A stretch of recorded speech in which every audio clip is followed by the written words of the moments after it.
As we start on our beginnings to understanding psychological disorders, our focus is on three kind of broad ideas.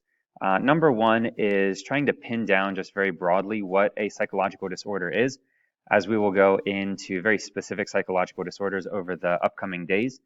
Secondly, trying to understand how throughout history psychological disorders were really just tried to be understood by individuals in addition to psychologists.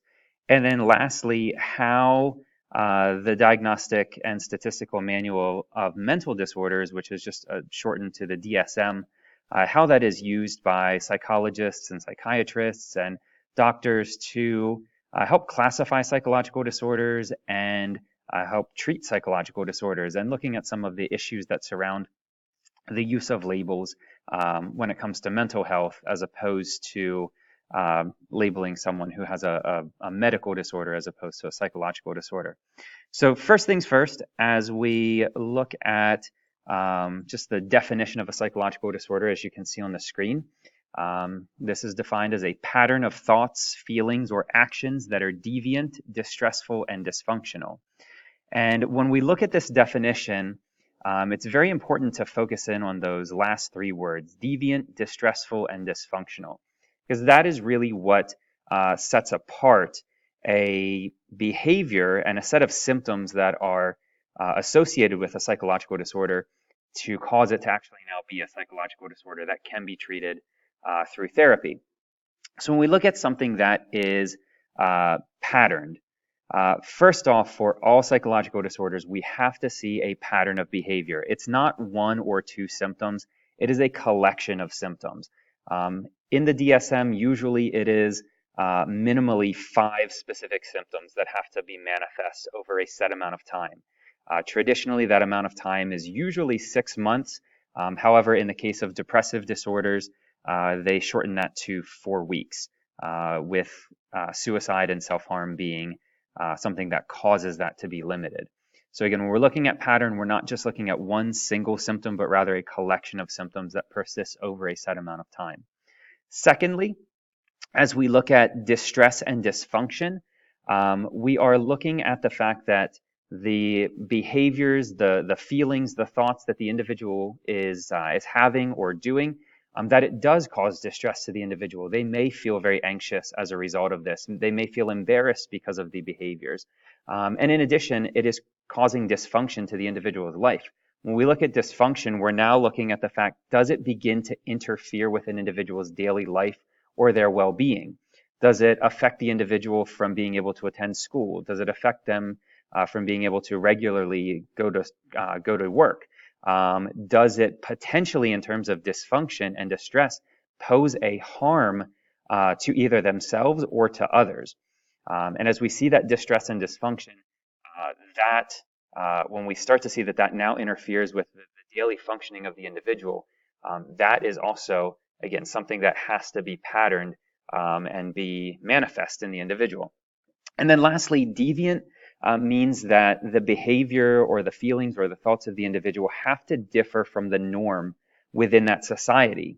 So interestingly enough, when we have deviant behaviors or disorders that exist in the United States, they may not actually exist in other cultures, because what exists here as a social norm may not be different or deviant in those other societies. For example, if we look at deviance, as you can see in the image, you have individuals with their faces painted. It looks as though they are cheering for their favorite soccer team or perhaps a football team.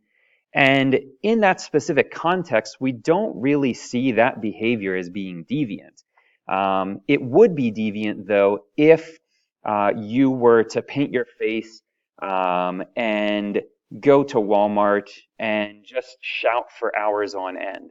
That we would consider deviant. But if we take you out of that context and put you at a sporting match where that is clearly acceptable behavior, it's no longer deviant. But if you did that at Walmart or other public places, we would start to view that as deviant, and individuals would begin to judge you as such and potentially think that you may have a psychological disorder. So again, when we look at deviance, as we look at disorders over the next couple of days, What exists in one society may not exist in another society. So again, as we have deviance and disorders that are going to be very specific to a culture, that then also leads to the fact that some disorders are culturally bound, meaning that these disorders tend to only exist within a specific culture. And again, looking at how that deviance aspect exists in various societies. So you have two examples there that really don't exist in the United States. But running amok is as a psychological disorder that exists in Malaysia, where it is characterized by extreme and violent outbursts. And then the other word I'm not really sure how to pronounce, but it is existent in Japan as a psychological disorder, but dealing with extreme social withdrawal. There's another one that is not mentioned on the screen, but it is called susto. It tends to be more diagnosed in Latin American countries, but the disorder is characterized by severe anxiety, restlessness, and an intense fear of black magic. So again, in those specific societies, those characteristics of the behavior are seen to be deviant from the norm, where that would then lead to those specific culturally bound syndromes being more likely to be diagnosed there as opposed to anywhere else. One specific disorder that is not necessarily unique to the United States, but has an incredible prevalence of being diagnosed in the United States, is attention deficit disorder or attention deficit hyperactivity disorder. There are there are some individuals that say, yes, this is very much a psychological disorder. It is in the DSM. It is marked by one of the following key symptoms. The individual displays extreme inattention, extreme hyperactivity, and extreme impulsivity. And in regards to the diagnosis, usually the behaviors have to begin to manifest themselves around age 5 for it to be diagnosed, and then it has to persist through early childhood. It can be diagnosed in early childhood, it can persist into adolescence, and it can also be diagnosed then. But some people actually question whether or not this is a psychological disorder. As you can see, if we go back to deviant, distressful, and dysfunction, for the deviant side, if we look at the level of inattentiveness, impulsiveness, and restlessness, this tends to be very much diagnosed in biological males. And again, at the time that it is diagnosed, it's diagnosed in early elementary school, where you add a very strange social structure that is an education environment where you're expected to sit still for long periods of time and pay attention. And for young children, that's very difficult to do. So it's really not necessarily as potentially deviant than maybe some people think it is. In terms of it being distressful, some people will actually say with being diagnosed with this disorder that they don't feel a sense of distress, or they also don't have a sense of dysfunction. For some individuals with this disorder, they can hyper focus and accomplish very mundane and monotonous tasks and not get bored by that because of that incredible ability to focus on a very specific task for a long period of time. Whereas if the person doesn't have that extreme focus, or if it's a task that they don't really enjoy, then it might become more of a distress or a dysfunction. And as far as the dysfunction, some again question, does it really negatively impact work or relationships, or is the individual just not showing interest in a specific area? So with ADHD, you may have some friends or family members, or you yourself may be diagnosed with the disorder, but there are some questions out there as to whether it is or should be a diagnosis or whether it shouldn't. But it is something that is more so diagnosed in the United States, and it actually tends to be more diagnosed along the East Coast as opposed to the Midwest or the West Coast. So with having a broad understanding of what a psychological disorder is, looking at the history of psychological disorders, for much of human history, there really was not a strong understanding of what psychological disorders were. The ancient Greeks believed that the humors, or the 4 fluids that kind of made up your body, which they were blood, black bile, yellow bile, and green bile, They thought that when a person was well, that these four fluids were perfectly balanced, and that when an individual was not well, also with psychological disorders, that these were out of balance. So they might do things like bloodletting in order to try and to allow these fluids to become more balanced. In Christian Europe and in other societies, they thought that the individual was possessed by some sort of demonic possession, and therefore this might lead to exorcising individuals or beating them or caging them to try and beat this devil or demonic spirit out of them. And in some societies, they even tried to drill holes in the skull because they believed that this demonic possession was contained in the skull, and that by drilling a hole in it, it would allow this this possession to be free. And ultimately, these were really crude means of trying to understand psychological disorders. So in Europe, during the latter part of the 1700s and early 1800s, there were works by Philip Pinel to try and better treat individuals with psychological disorders.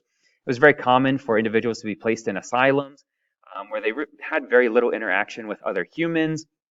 Essentially, the goal of the treatment was to just sedate the individual so that they weren't really displaying these symptoms and really weren't affecting the workers. But what Pinel had noticed is that individuals, as they had the opportunity to engage with other humans, because we are social creatures, that tended to boost their mood. So he often encouraged individuals with psychological disorders to interact in asylums. Also encouraged the doctors and nurses who worked with them to also have interaction with them, as opposed to just keeping them in their cells. Another name to be familiar with in the United States is Dorothea Dix. She was also working during the 1800s to work at more humane treatment of individuals with psychological disorders. And she was trying to focus on getting individuals out of prisons, which is where they were held, and moving them into asylums or psychological facilities where they could begin to be treated with the best medical understandings that had existed at that time. So ultimately, what Pinel and Dix were trying to do was to help set this idea for the medical model, which is what psychology uses today to better understand psychological disorders. But the medical model suggests that psychological disorders are an illness of the mind. This can be caused by an imbalance of neurotransmitters. It can be caused by malfunctioning structures within the brain, limited neurological activity within the brain. And because they have a very specific set of symptoms, they can be diagnosed by a psychiatrist or a doctor. And because the symptoms for the disorders are very predictable, and therefore it leads to a medical treatment, whether that be through psychotherapies with a psychologist or a clinical psychologist, or taking medication to boost or suppress neurotransmitter levels. So the medical model is what we use today to better understand psychological disorders. And lastly, we don't always just want to focus on the medical side too, because that tends to just focus on the genetic side of psychological disorders. We know from many disorders that there are psychological factors, stress, trauma, how we perceive the world around us, how that can influence disorders such as depression or bipolar disorder, in addition to social cultural influences. Again, looking at what is that definition of normal behavior as opposed to abnormal behavior. How do roles and expectations influence all of this as well? So by using this biopsychosocial approach, as we've seen before, this gives us a little bit more of a well-rounded approach to understanding psychological disorders.